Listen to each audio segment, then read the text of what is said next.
Surat Ibrani pasal 7 ayat 1 sampai dengan ayat 10.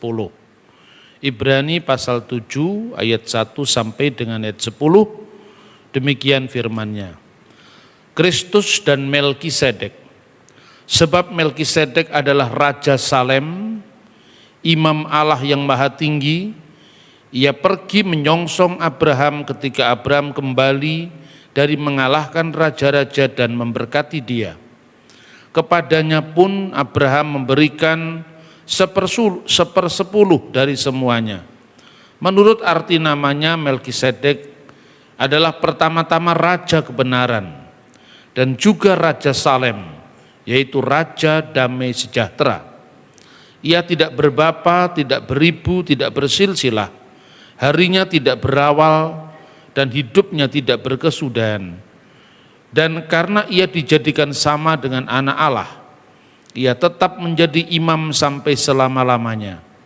Camkanlah betapa besarnya orang itu, dan yang kepadanya Abraham bapa leluhur kita memberikan sepersepuluh dari segala rampasan yang paling baik.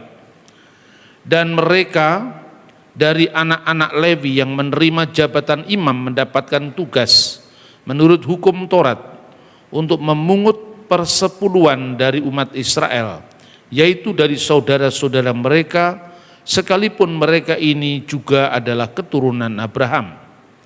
Tetapi Melkisedek yang bukan keturunan mereka memungut sepersepuluh dari Abraham dan memberkati dia walaupun ia adalah pemilik janji. Memang tidak dapat disangkal bahwa yang lebih rendah diberkati oleh yang lebih tinggi. Dan di sini manusia-manusia fana menerima persepuluhan, dan di sana ia yang tentang dia diberi kesaksian bahwa ia hidup.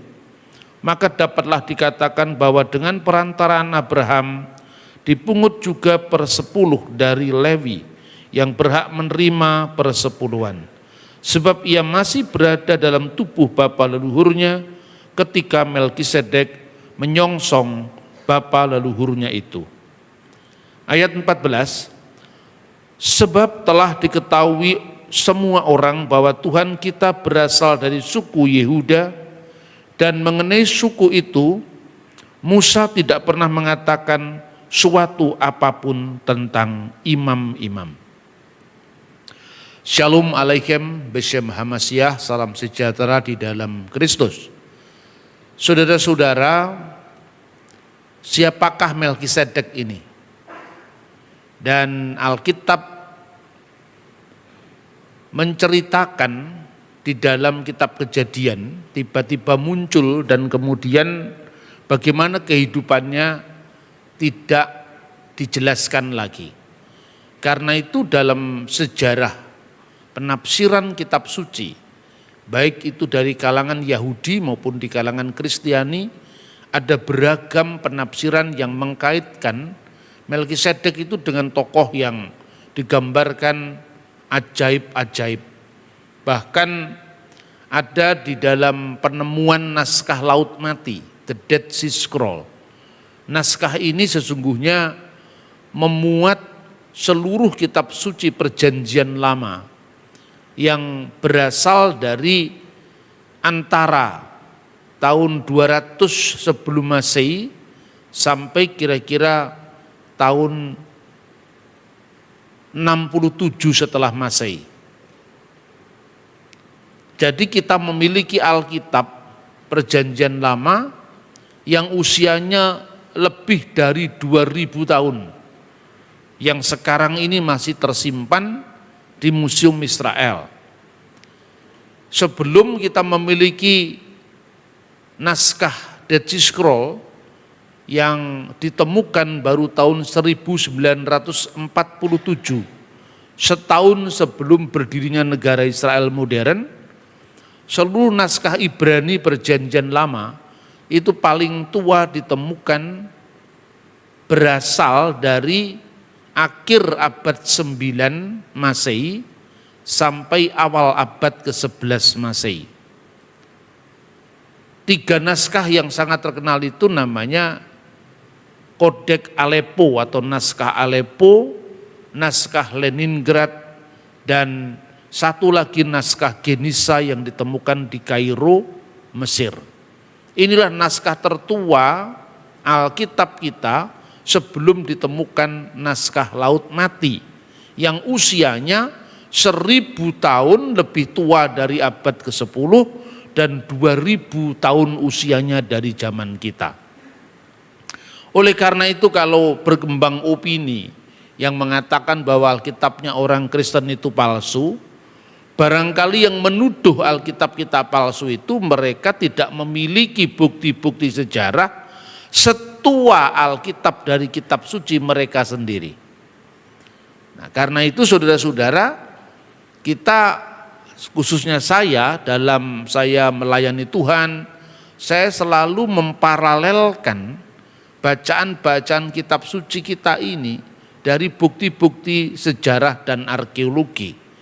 Karena sambil saya menjelaskan bahwa sesungguhnya tidak benar adanya tuduhan pemalsuan Alkitab. Nah, kembali kepada naskah Qumran dan Melkisedek tadi.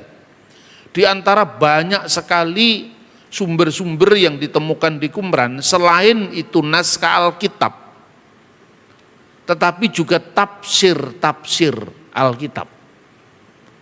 Kita memiliki misalnya yang paling utuh dari naskah Alkitab itu, Perjanjian Lama itu adalah Sefer Yesayahu Alef, yaitu kitab Nabi Yesaya A, karena ada Yesaya B.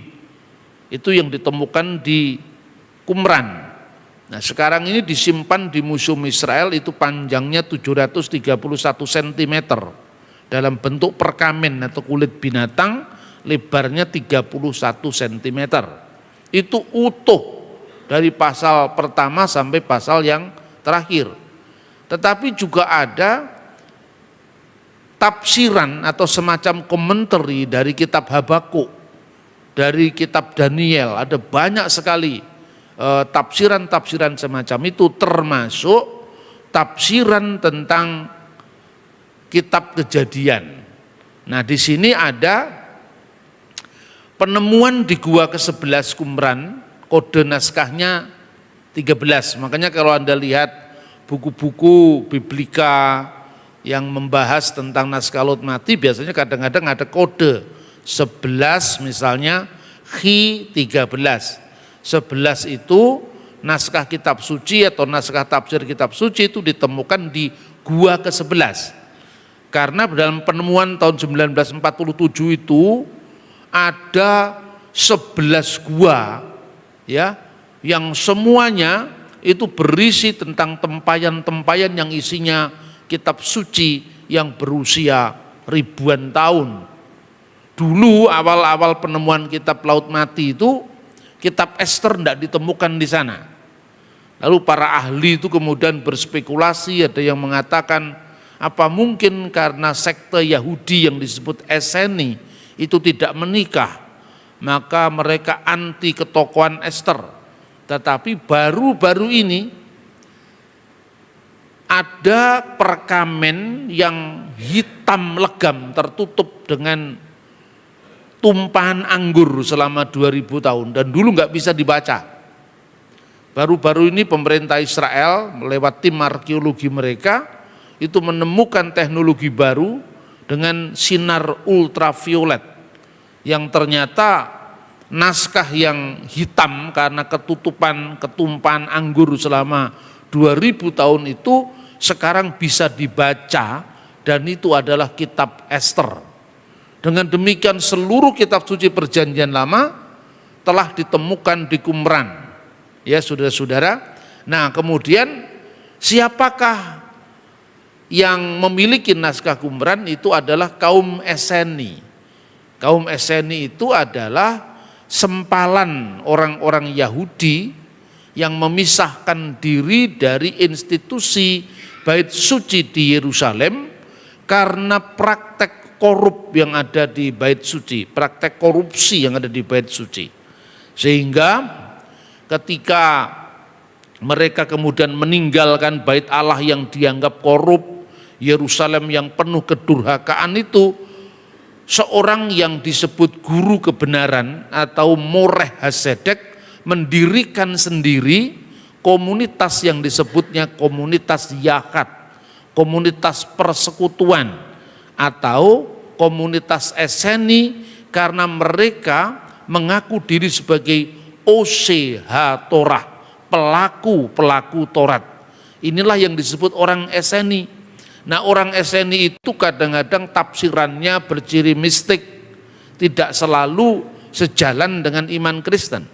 Tetapi kita tetap memiliki bukti apapun penafsiran orang Eseni tentang Alkitab, Alkitabnya sendiri utuh-utuh ada di sana. Nah, kita bisa melihat misalnya tafsiran yang agak aneh tentang Melkisedek itu, di mana Melkisedek itu di dalam naskah Qumran 11 Ki 13 tadi itu ditafsirkan sebagai penghulu malaikat. Nah, jadi tafsiran ini saya kira bertentangan dengan tafsir mainstream orang Yahudi.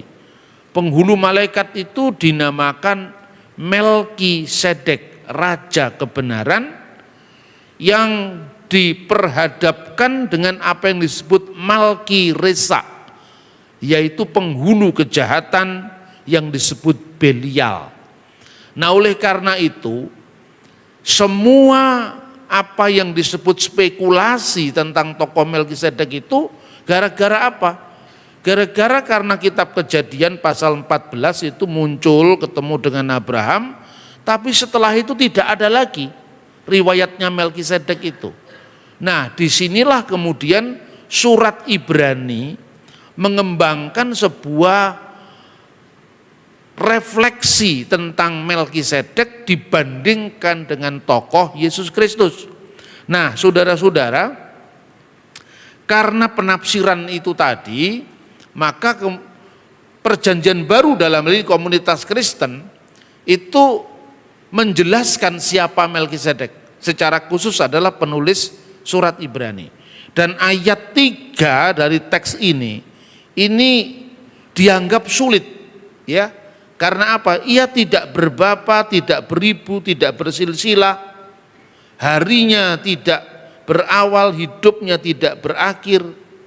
Dan karena ia dijadikan sama dengan anak Allah, ia tetap menjadi imam sampai selama-lamanya. Ada satu buku yang terbit sangat lama sekali, judulnya Dialog Masalah Ketuhanan Yesus. Itu dialog antara seorang kiai dari Madura, namanya Kiai Haji Baudin Mudari. Buku ini terkenal sekali pada waktu saya masih SMA, atau bahkan sampai sekarang mungkin diterbitkan oleh penerbit Kiblat, itu dijajakan di toko-toko buku pinggir jalan. Intinya itu dialog, sebetulnya bukan dialog gitu ya. Sebetulnya percakapan biasa lah, karena tidak imbang antara sang kiai dengan seorang awam yang beragama Katolik, namanya Antonius Widuri. Lalu dalam dialog yang sudah cukup lama itu dikatakan, mengapa Yesus disebut Tuhan? Ya, dengan jawaban polosnya si Antonius ini mengatakan karena dia tidak berbapa, dia lahir secara ajaib dari perawan Maria. Lantaran ia tidak berbapa dia disebut Tuhan? Si Antonius menjawab, ya. Coba buka Ibrani pasal 7 ayat 3. Melkisedek tidak berbapa, tidak beribu, tidak bersilsilah. Bukankah ini lebih ajaib dari Yesus? Bingung dia. Kalau gitu kenapa tidak kamu jadikan Tuhan Melkisedek? Akhirnya singkat kata, si Katolik ini akhirnya masuk Islam. Kira-kira seperti itu. Makanya terus ada orang yang menyayangkan itu, terus ada yang nyanyi, Widuri, ku akan menyayangi, sayang sekali. Karena apa? Dia sendiri sebenarnya tidak siap untuk melakukan apa yang disebut percakapan teologis, karena dia awam sekali. Sementara Pak Kiai itu dengan modalnya dia banyak membaca berbagai macam terjemahan Alkitab, dia lebih piawai dalam menyusun kata-kata. Nah, siapa sebenarnya Melkisedek yang sebenarnya? Pertama, harus diakui dari fakta Qumran tadi bahwa ada tafsir-tafsir yang mengkaitkan Melkisedek secara ajaib. Tapi bagaimana dengan dukungan dalam tanda kutip Ibrani pasal 7 ayat 3 tadi? Tidak berbapa, tidak beribu, tidak bersilsilah. Kalau saudara membaca Alkitab bahasa Indonesia, terjemahan bahasa Indonesia sehari-hari yang sekarang disebut terjemahan bahasa Indonesia masa kini, ayat ini diterjemahkan bapaknya tidak diketahui, ibunya tidak diketahui, juga silsilahnya tidak diketahui. Karena ini sebuah idiom, saudara-saudara. Idiom itu artinya ungkapan yang kadang-kadang ketika diterjemahkan dalam bahasa lain itu mengalami semacam distorsi makna. Ya idiom itu contohnya ya. Saulus, Saulus, sukar bagimu menendang kegalah rangsang. Nah, itu ungkapannya zaman Alkitab, menendang kegalah rangsang itu apa artinya? Lalu di dalam terjemahan harafiah, terjemahan kata demi kata, ya diterjemahkan apa adanya. Sukar bagimu menendang kegalah rangsang. Itu loh ketika Paulus mengalami penampakan Tuhan Yesus dalam kitab Kisah Para Rasul.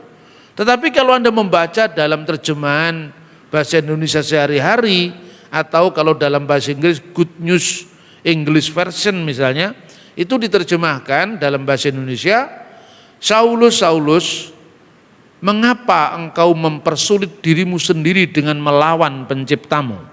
Nah orang bingung, Alkitab kenapa kok beda-beda? Itu bukan beda, satunya terjemahan harafiah, kata demi kata, termasuk mempertahankan idiomnya. Satunya itu terjemahan dinamis. Terjemahan dinamis itu kalau di Lembaga Alkitab Indonesia, ya bahasa Indonesia sehari-hari itu bahasa Inggrisnya itu Dynamic Equivalent Translation. Jadi terjemahan dinamis yang mencari ekuivalen, paralel antara ungkapan yang dipakai di Israel kuno dan maknanya bagi kita. Kalau terjemahan harafiah itu apa adanya diterjemahkan. Ya saya bandingkan misalnya, kowe kuwi aja kaya ula marani gepuk, coba. Terjemahkan dalam bahasa Inggris, kan orang Inggris nggak tahu kenapa tiba-tiba ada ular di situ. Padahal itu idiom, itu ungkapan. Ula marani gepuk itu artinya kamu jangan cari celaka, gitu loh. Lah, ungkapan sukar bagimu menendang kegalah rangsang itu kalau diterjemahkan dalam idiom Jawa kira-kira ojo koyo ula marani gepuk, mempersulit dirimu sendiri artinya. Nah, yang satu ini terjemahan harafiah, yang satu terjemahan dinamis. Makanya dua Alkitab ini perlu kita baca. Bagi yang tidak mengerti teks aslinya ini sudah cukup untuk bagaimana membandingkan. Begitu juga apa yang disebut dengan tidak berbapa, tidak beribu, tidak bersilsilah. Itu bukan berarti Melkisedek itu tokoh ajaib yang lahir dari batu atau lahir dari ruang hampa, tidak. Itu ungkapan yang dalam teks aslinya itu apator, ametor, ageneolagetos. Apator artinya tidak berbapa, ametor artinya tidak beribu, agenealogetos artinya tidak bergenerasi, tidak bersilsilah. Ini artinya ungkapan yang kalau pada zaman itu kira-kira kalau di pengadilan itu ya, seorang diadili di depan hakim, lalu di dalam data nama ibunya diketahui, nama bapaknya tidak diketahui misalnya. Itu disebut apa?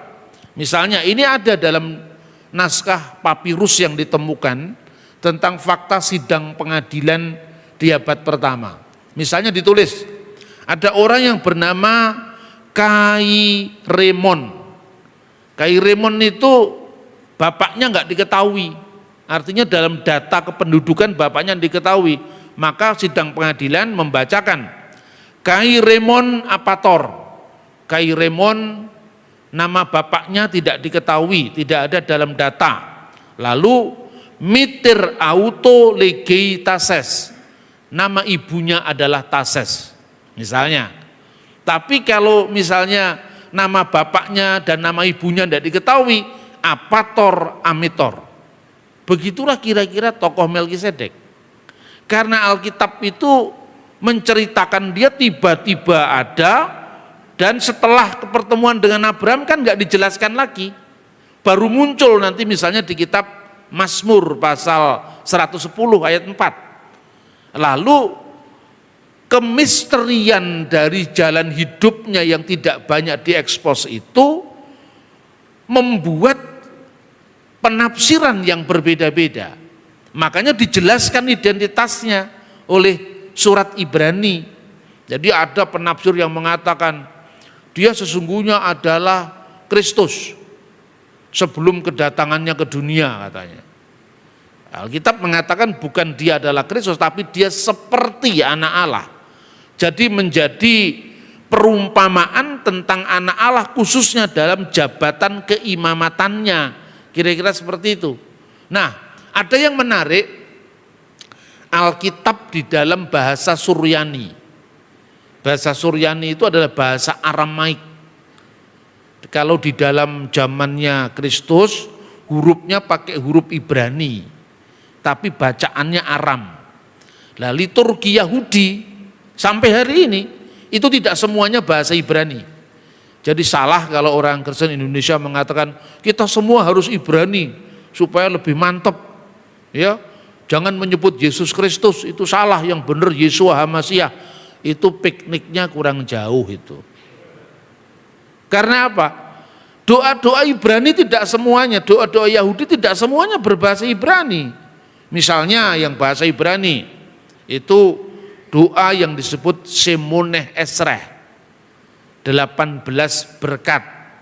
Itu diawali dengan Baruch atah Adonai Eloheinu melech haolam, Elohe Abraham, Elohe Yitzhak, Elohe Yaakov, Magen Abraham misalnya. Terberkatilah, terpujilah engkau ya, wahai Tuhan, sembahan kami, Allah yang disembah Abraham, Allah yang disembah Ishak, Allah yang disembah Yakub, perisai Abraham. Itu bahasa Ibrani. Tapi waktu orang Yahudi melakukan yang namanya Seder HaPesach atau perjamuan Paskah. Ini Paskah Yahudi loh, bukan Paskah Kristen. Paskah Yahudi itu Paskah keluaran dari tanah Mesir. Waktu memecah-mecahkan roti, orang Yahudi mengucapkannya dalam bahasa Aram, bukan bahasa Ibrani. Halakma anniya diakalu afahtana bi'ar'a Misrayim. Inilah roti sengsara yang dimakan oleh nenek moyang kita di tanah Mesir. Itu bahasanya Aram. Dan bahasa Aram itu di zaman Yesus dipakai sebagai bahasa percakapan sehari-hari. Misalnya kata Maranatha itu Aram. Tuhan kami datanglah. Maran itu Tuhan kami, Atta datanglah. Maranatha, Hakal Dama, Efatta, Talitakum itu bahasa Aramaik. Tetapi kalau bahasa Ibrani haleluya, Hosiahna, kalau bahasa Aram Hosana misalnya. Jadi zaman Yesus itu ya bahasa Aram dipakai, bahasa Ibrani dipakai. Kira-kira bahasa Ibrani itu bahasa klasik untuk pengajian Torah, kitab suci. Bahasa Aram itu bahasa sehari-hari yang dipakai Yesus oleh orang-orang Israel dari wilayah Yerusalem ke arah timur dan selatan. Media Partia, penduduk Mesopotamia itu karena dulu kan orang Yahudi pernah mengalami pembuangan di Babel, maka sepulang dari pembuangan Babel bahasa yang dipakai bahasa Aram. Dulu hurufnya huruf Ibrani sama.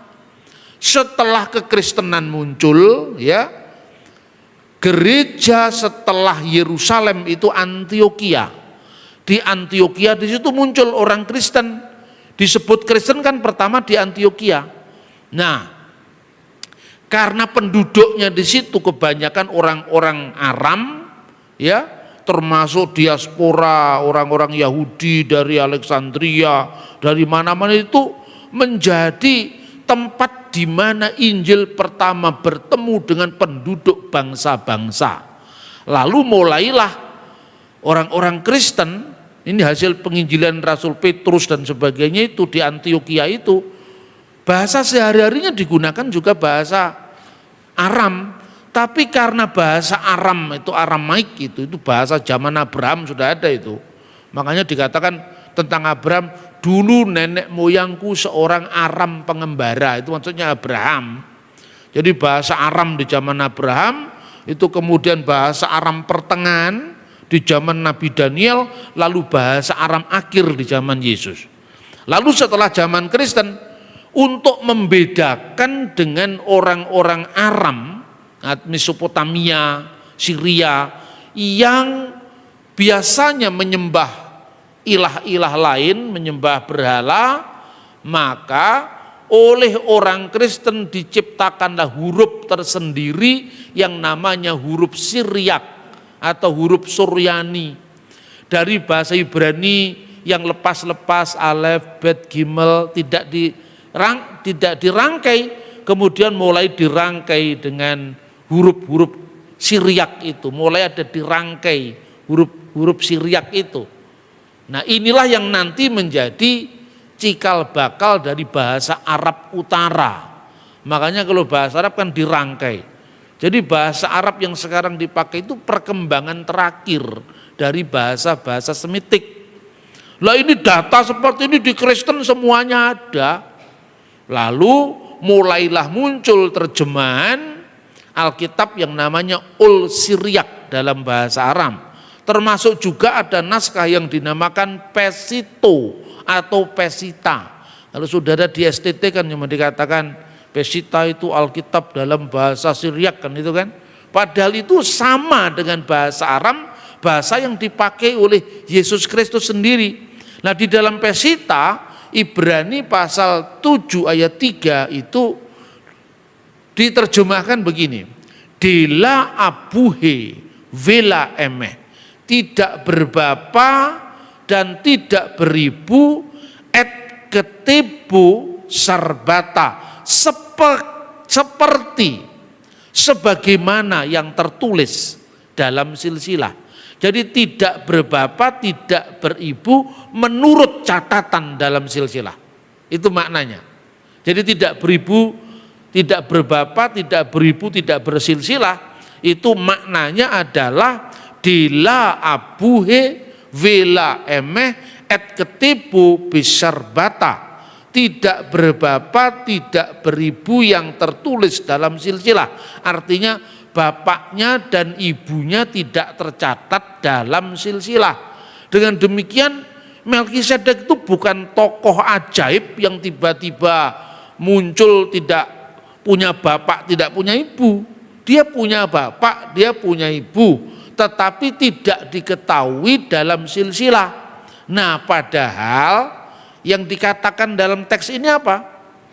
Setiap imam itu harus ditemukan silsilahnya keturunan Lewi, gitu kira-kira begitu, saudara-saudara. Makanya ketika zamannya Ezra Nehemia itu, orang-orang Yahudi yang tidak bisa membuktikan silsilahnya tidak bisa disebut sebagai imam. Imam harus punya jalur silsilah yang jelas. Nah, saudara-saudara, Yesus itu makanya di ayat 14 dikatakan tadi tentang Tuhan kita itu adalah dari suku Yehuda. Dan dari suku Yehuda itu tidak ada peraturan apapun tentang imam-imam. Karena imam-imam Yahudi harus berasal dari suku Lewi. Sementara Yesus dari suku Yehuda. Jadi keimamatan Yesus itu dari mana diperkuat oleh perjanjian lama, oleh Alkitab. Kan tidak memenuhi syarat kalau dia adalah keturunan Yehuda. Padahal imam harus keturunan Lewi. Alkitab sudah menubuatkan di dalam kitab Mazmur pasal 110 ayat 4 bahwa Tuhan bersumpah dan dia tidak menyesal. Bunyi firman-Nya, Atah kohen le olam, engkaulah imam untuk selama-lamanya, Aldivrati Melkisedek, menurut peraturan Melkisedek. Atah kohen la ulam, engkaulah imam untuk selama-lamanya, aldivrati, menurut peraturan Melkisedek. Jadi keimamatan Yesus itu bukan keimamatan yang dasarnya adalah darah, yang dasarnya adalah imamat Levi yang diketahui silsilahnya secara darah, tetapi keimamatan yang sempurna menurut Melkisedek. Jadi bayangkan seolah-olah seperti itu. Lihatlah Melkisedek itu. Dia tidak berbapak, tidak beribu, tidak bersilsilah, artinya silsilah bapaknya dan ibunya tidak tercatat. Tetapi kepadanya lah Abraham memberikan persembahan persepuluhan. Berarti Abraham yang adalah kakek moyangnya orang Yahudi termasuk suku Lewi saja memberikan tanda taat kepada orang yang memiliki otoritas yang lebih tinggi, yaitu Melkisedek. Begitu juga Yesus Kristus, imam besar untuk selama-lamanya menurut peraturan Melkisedek. Nah, saudara-saudara yang terkasih dalam Tuhan, dalam Yudaisme penafsiran tentang Melkisedek itu beragam. Kalau saudara-saudara membaca Yudaisme rabbinik, itu menafsirkan Melkisedek itu sebagai tokoh Sem. Jadi Sem itu masih hidup semasa Abraham hidup. Karena itu menjadi misteri tersendiri bahwa Melkisedek itu masih diperkenankan hidup pada generasi 9 atau 10 dari Sem, ya, kemudian Arpaksad, kemudian Selah, Eber, Pelek, Rehu, Seruk, Nahor, Terah, Abraham.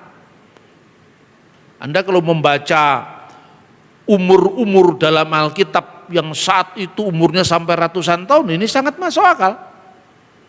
Bahkan umur-umur yang mencapai ratusan tahun itu juga tercatat di dalam kronik Babel misalnya, Akadia pada zaman kuno. Saya saja, saya ini saudara-saudara, saya ini keturunan manusia yang umurnya panjang. Nenek buyut saya itu meninggal pada usia 125 tahun. Nenek saya itu meninggal usia 96 tahun. Saya waktu kuliah awal-awal baru nenek buyut saya meninggal. Jadi saya masih mengalami 4 generasi. Bahkan saudara saya yang lain yang punya anak, ya seperti ponakan-ponakan saya itu mengalami 5 generasi. Nah itu baru tahun sekarang.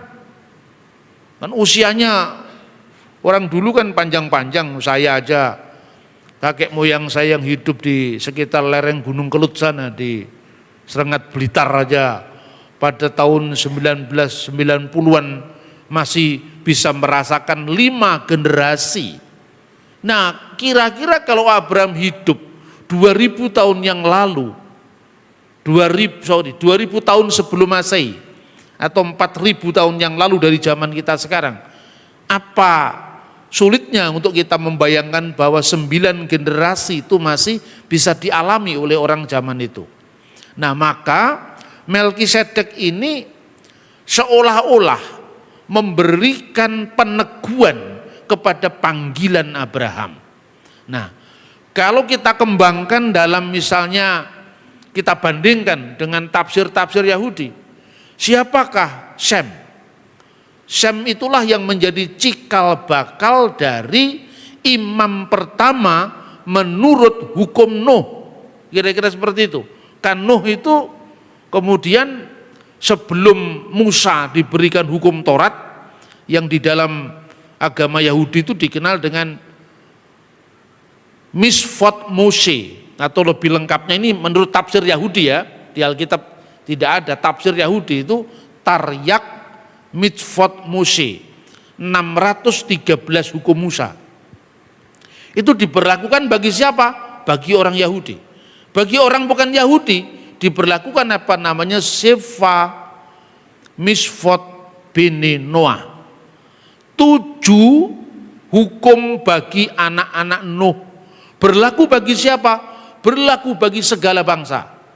Makanya dalam studi ilmu agama-agama dikenal Semitic religion, yaitu agama-agama Semitik. Karena imam pertamanya adalah Sem, yang tidak lain Imam Melkisedek. Ini kita bisa memperluas cakrawala kita. Makanya saya bandingkan antara gereja kuno, tafsiran Yahudi. Dan orang Yahudi memahami ini dalam traktat-traktat mereka ya, yang dikenal dengan Torah CBLP, Torah lisan. Melkisedek adalah imam pertama dari apa yang dikenal dengan hukum Nuh. Lah hukum Nuh itu terdiri dari 7. Diambil dari mana itu? Diambil dari Kejadian pasal 9. Di mana di sana kalau dikembangkan itu oleh orang Yahudi disebut 7 hukum. Yang pertama, Abudah Zarah, larangan menyembah ilah-ilah lain, ilah-ilah asing. Yang kedua, Kelilat Hashem, harus menghormati Tuhan, tidak boleh menista Tuhan, Kelilat Hashem. Ketiga, Gilui Arayot, tidak boleh melakukan imoralitas seksual. Gara-gara imoralitas seksual itulah salah satunya maka air bah didatangkan zamannya Nuh. Kemudian berikutnya Gesel, tindakan kekerasan, ya termasuk kekerasan, pembunuhan, perampokan, itu hukum yang namanya Gesel. Kemudian Sefikut Damim, yaitu pertumpahan darah, pembunuhan. Kemudian yang berikut lagi adalah dilarang makan binatang yang masih ada nyawanya, artinya binatang yang dicekik. Ever Hakayim. Kemudian yang terakhir untuk menegakkan ke-6 aturan sebelumnya itu dikenal apa yang disebut dinin, yaitu penyelenggaraan mahkamah yang adil. Sampai hari ini di Israel hukum itu masih berlaku. Kalau saudara-saudara pergi ke Israel, ya, di sana orang-orang Arab Islam yang menjadi warga negara Israel itu bersedia menandatangani kami mentaati hukum Nuh. Jadi orang Islam itu digolongkan dengan mentaati hukum Nuh. Loh, bukankah Islam tidak makan babi, Pak? Tidak makan babi kan sesuai dengan hukum Musa. Ya, tapi kan makan unta. Makan unta kan juga nggak boleh menurut Imamat pasal 11. Gitu. Jadi artinya Islam cuma minimalis saja yang dikatakan babi yang dilarang. Tapi unta boleh. Kristen ada 2 klasifikasi. Kalau Kristen dia keturunan Yahudi, hukum yang berlaku ya hukum Musa karena dia Kristen Yahudi. Maka yakin saya yang namanya Petrus, Andreas, ya itu tidak pernah makan babi. Tapi ya kalau orang-orang Kristen bukan Yahudi karena berlaku hukum Nuh, ya boleh, tidak ada masalah. Nah hukum itu masih dibagi-bagi lagi klasifikasinya, karena membaca kitab suci itu ya tidak mudah lah. Ya mudah kalau Anda mau belajar dan tunduk pada pimpinan Roh Kudus. Hukum yang pertama bagi orang Yahudi namanya mispatim, hukum yang bersifat universal. Segala bangsa, segala suku bangsa sama. Jangan membunuh, jangan mencuri, jangan berzina, jangan bersaksi dusta. Itu agama apapun kan sama kan? Lo yihye leha Elohim akhirim alpanai, jangan ada ilah lain di hadapan hadiratku. Tapi kalau sekedar itu, jangan berzina, jangan membunuh, ndak usah juga baca Alkitab, di KUHP juga ada itu. Pembunuhan berencana 340, pembunuhan 338, perjinahan, semua agama mengajarkan itu. Bahkan kalau Anda mendengarkan lagunya Bang Haji juga sama itu. Bila terbersit hatimu ingin berzina, itu nyanyian setan, sama kan? Jadi artinya kalau sekedar berzinanya Umairah juga tahu. Ini yang disebut hukum mispatim. Yang kedua yang dinamakan edot. Edot itu memorial law, hukum memori. Ini hanya berlaku untuk orang Israel.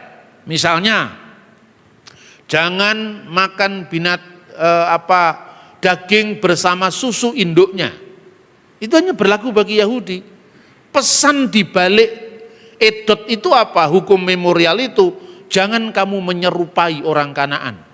Karena memakan daging bersama induknya itu simbol dewi kesuburan orang Kanaan. Jadi supaya orang Israel dia tidak menyerupai orang Kanaan khususnya pada waktu Eksodus itu. Nah, simbolnya seperti itu jangan kamu lakukan.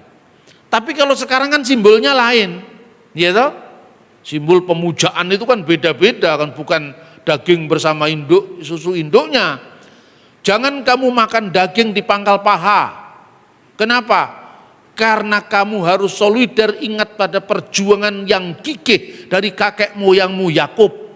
Nah tapi kalau nenek moyang saya misalnya Suro Menggolo kan nggak pernah pukul pahanya sama malaikat kan?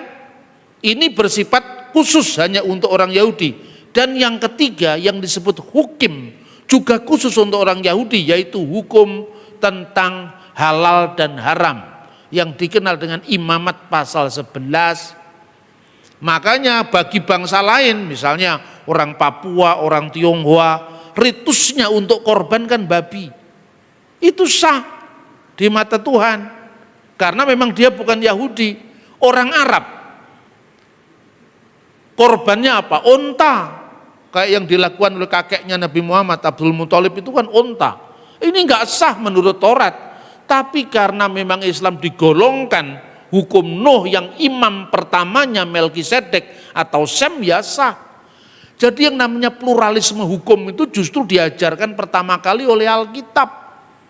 Nah di zaman Sang Mesias, ini kuncinya, di zaman Sang Mesias, Yahudi maupun Goyim, Yahudi maupun bukan Yahudi, dipersatukan di dalam Kristus. Makanya jemaat mula-mula itu ada jemaat orang-orang yang bersunat dan jemaat orang-orang yang tidak bersunat. Dibagi pula rasul-rasulnya, rasul bagi orang yang tidak bersunat dan rasul bagi orang yang bersunat. Itulah yang kemudian ditetapkan di dalam Kisah Rasul pasal 15, clear sekali. Nah yang ditekankan dalam Ibrani pasal 7 itu apa? Mesias itu memiliki makna tiga jabatan. Yang pertama nabi, yang kedua imam, yang ketiga raja. Yesus sebagai raja, keturunan Yehuda, sah.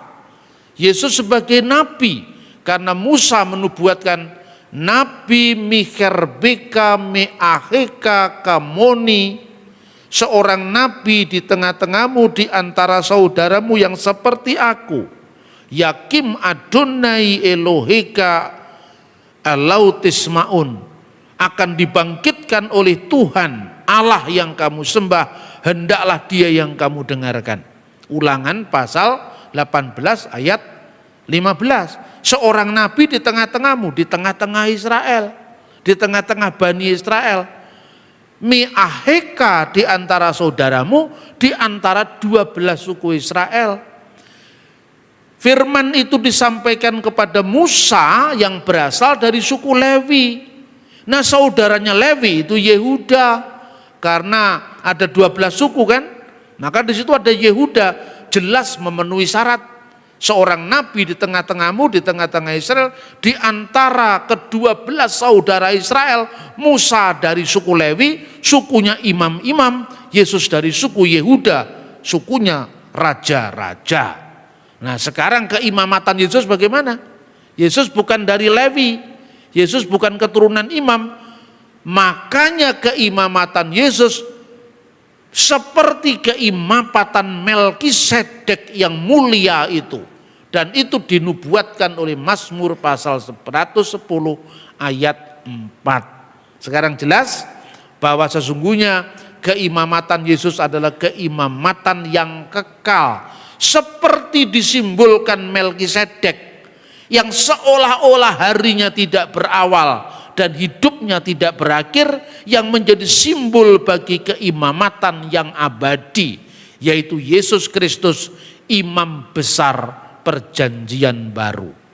Nanti pada ibadah berikutnya saya akan mengupas tentang kenapa Yesus disebut rasul dalam Ibrani pasal 3 ayat 1. Apakah itu akan mendistorsi ketuhanannya, apakah itu akan merendahkan ketuhanannya? Akan dijawab juga dalam konteks karena Yesus sebagai imam besar perjanjian baru, maka dia disebut rasul. Apakah rasul itu sama dengan rasul dalam bahasa umat Islam? Tentu tidak. Makanya kita tidak boleh menafsirkan agama orang dari perspektif kita. Kiranya Tuhan memberkati dan lebih menyampaikan kita semua kepada makna firman yang sebenarnya, sehingga kita bisa mengikuti Tuhan sesuai dengan apa yang dicatat di dalam firman-firman-Nya. Tuhan memberkati. Shalom alaikum beshem hamasyah. Amin.